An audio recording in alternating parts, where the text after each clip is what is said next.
we were not that strong. Europe and Russia were much stronger. Great civilizations. So we started to solve this problem by planning and provoking the First World War. While those idiots were killing each other, we were building up our country and our economy. And it doesn't really matter how many people were killed in that war. What is really important is that we were all right. And who cares about those 10 million dead? After the World War I, we made Hitler's way into power journey. And then he started the World War II. And believe me, we made a lot of money out of this deal. We didn't interfere till the end of the war. We took our time and waited till all the young and strong would die, till most of their cities would be burned and destroyed. And then we appeared as the saviors of the European civilization, as the saviors of the world. It doesn't really matter that Hitler killed 51 people.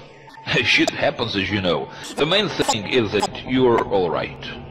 Honestly, Hitler was our friend. My grandpa, Prescott Bush. Here, my grandpa. He was anchor. He sponsored Hitler's right power. Had always been destroying our culture. We did it to the Indians, we did it to African nations, and we didn't really care. We had jazz, and we had blues, and they had war. Jazz and blues, and the war for the opposite sex smart, isn't it? My grandpa once told me the story how he reached Pearl Harbor with his buddies. It was later when we managed to rewrite history. And now you're being taught in schools that the Japanese were who started the war. But in fact just needed a reason, an excuse to get into war with Japan. Concerning 2,000 American soldiers who died in Pearl Harbor tragedy, yeah, they were our American soldiers. But what their lives are in comparison to billions of dollars profit that we had made, and the power we secured in the world.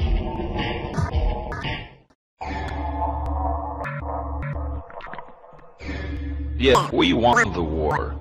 We got out of it more than the others. Russians and Germans, they were just stupid cannon fodder like the others.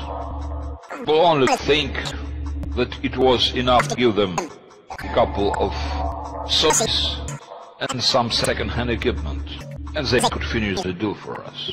We needed to show everyone that we are stronger, so we dropped 2 nuke bombs on 2 peaceful Japanese cities. So there were no questions left. Yeah, 200,000 people got killed, but it was worth it. Well, let's come back to Europe. The biggest problem for us in Europe was the problem of their ancient culture and history. So we managed to erase it with our mass culture. Some people say culture.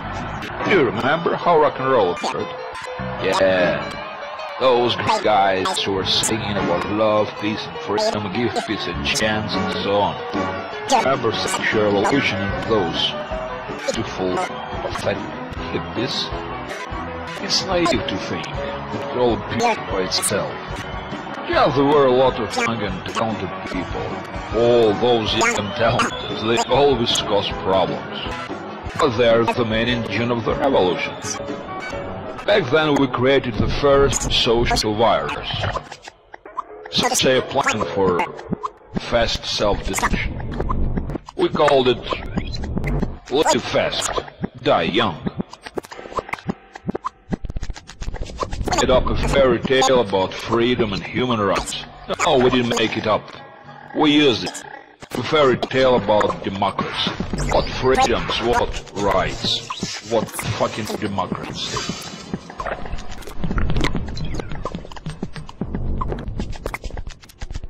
They don't exist. Our interest, that's the only thing that matters. It's us who decide who is free and democratic and who is not. We don't care who thinks what. The development of mass media had us to control practically all the information flows. We needed to make new reason to live for peasants. The one that would give us maximum profit as well. we created a consumer society. A society in which chase after the absolute taste had become a meaning of life. A man gets bored, then goes to school, works, settles down, gets married, raises kids, gets old and dies. We control his actions on every life stage and in all life spheres. Mass culture is a culture of simple instincts and screwed up values. But this gave us an opportunity to control minds of people, to solve and destroy their lifestyles. Not only simple people, but nations as well. Big nations, for example, Indians and Russians, they don't want to have children more. They don't want to have families. They don't want to get married. Many don't know shit where they come from, what their history, and who is in charge in their own countries. Their cities are being crowded with immigrants, and those immigrants will soon chase them out of houses and territories. And so those countries will become like America, countries without history. Freedom told me that shit. Freedom today is a choice between different kinds of soap and brand. People earn money, they spend it all. That happens through our accounts, our bank accounts. So there lies our income. The more we buy, the more we get. But let's come back to Russians. We forced them to get into the arms race. They couldn't win this race with their economy. So it was just a red herring. But thanks to that, we could have more weapon deals. While they were building rockets, we were beating with gins, Coca-Cola, naked asses of our women. Man, we were frightening our people with the Union, and we were getting money to make weapons. Weapons that we used in Vietnam, for example, Afghanistan, Iraq. Many civilians were killed. So were our soldiers. But we were saying that it was a fight for freedom. Was it? They were dying, we were dancing. Those were the countries that Russians could come in with communism.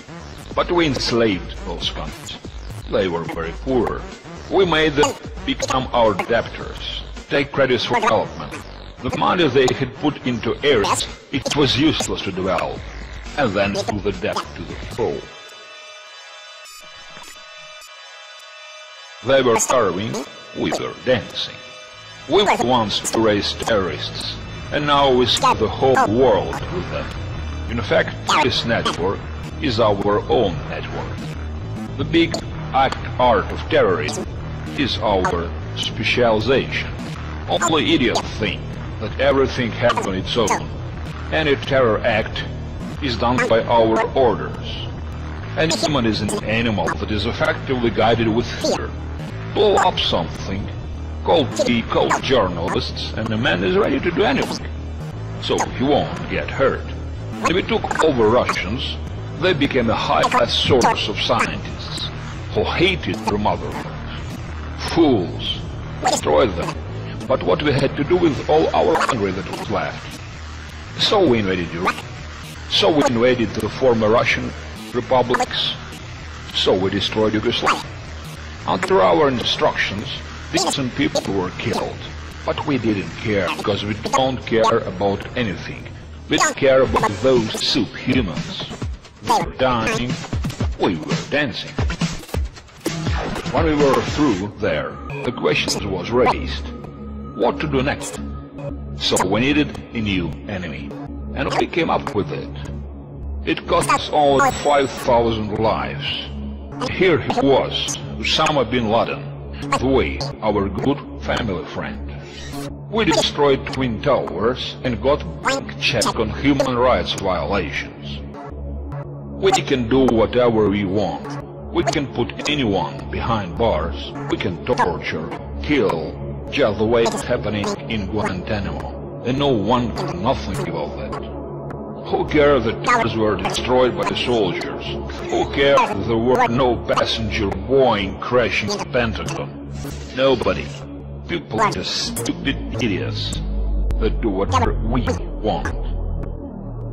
We organized series of overturns in the former USSR republics. With the financial help of our information technologies, we made these countries our colonies. We called it a fight for freedom. But as we all know, it doesn't look much like freedom. In Baltic states, hidden followers are in power. In Ukraine and Georgia, presidents do not give a damn to their people and follow our orders, killing opposition leaders and closing independent mass media. We need Georgia as a military base for Iran, and we need Ukraine to get closer to Russia. Their economy fully depends on us. In the countries we enslave, we destroy competitive businesses. Why not? Smart, isn't it? Democracy is juicy, everything else is just a play. It's big American show. As you understand, step by step we learn how to make our technologies even better. Today we are professionals. Now it's election time in the United States. Candidates are jumping around. All you can see is Obama or McCain, or Obama. One of them got behind, so we needed to raise up his score a bit. For that we needed one little successful war. So we armed one crazy Georgian president, Saakashvili, and took him to attack South Ossetia. But he carried out genocide there, exaggerated a bit. Shit happens, you know. On the 8th of August, Georgian soldiers, including some Americans on their side, killed more than 2,000 civilians and some Russian peacekeepers. All our TV channels were staying quiet and wait till Russia will retaliate. When that happened, Georgians' army ran away like rats. All our channels stopped broadcasting that it was Russia who attacked Georgia. All thought it was a pure lie. American show is death, grief for millions of innocent people.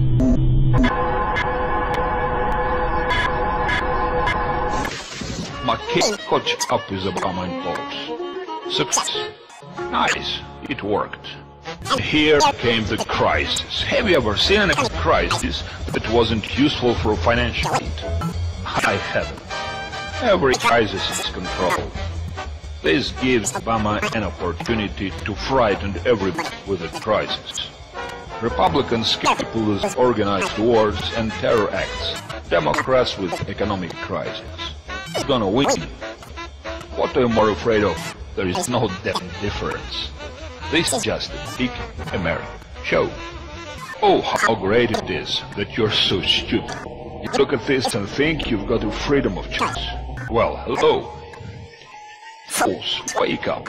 There's no fucking difference. Our country is ruled not by presidents, it is ruled by government, which is built up by heads of banks and multinational corporations. No one ever disciplined them. No one controlled them. They got all the resources, all TV channels, information flows. And these guys are wonderful. They're wonderful monsters. They call off your attention so you think you live in a free country. And something depends on you. Forget about that. Fire got you. Your bank account, your phone, your email, news on your TV, your computer, its operating system, your diary and applications, your job, car and house that you read, movies you watch, music you listen to, clothes you wear. And when it changes it on, everything belongs to us. But the most important thing is that we own your mind, your dreams and fears, your desires and your actions, your past, your present and your future. Do you know who you are? Or do you know what you are? You're just a simple battery. One out of millions of different sources of energy that supply our system. Are you interested where we are heading? Do you want to know what we really want? We've got one stage left. We need a total control over every single person on this planet.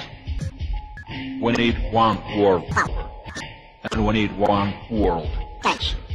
Very soon, every single person in this world will have a microchip, a passport in the wallet, all at once. It's said in the Bible. He called us all small, afraid, rich and poor, free and bond, to receive a mark in their right hand, or in the forehead, and that no man might buy or sell, save he that had the mark, or the name of the beast, or the number of his name. When that will happen, we'll totally control all humanity. Our big is that you don't understand it, you damn ass.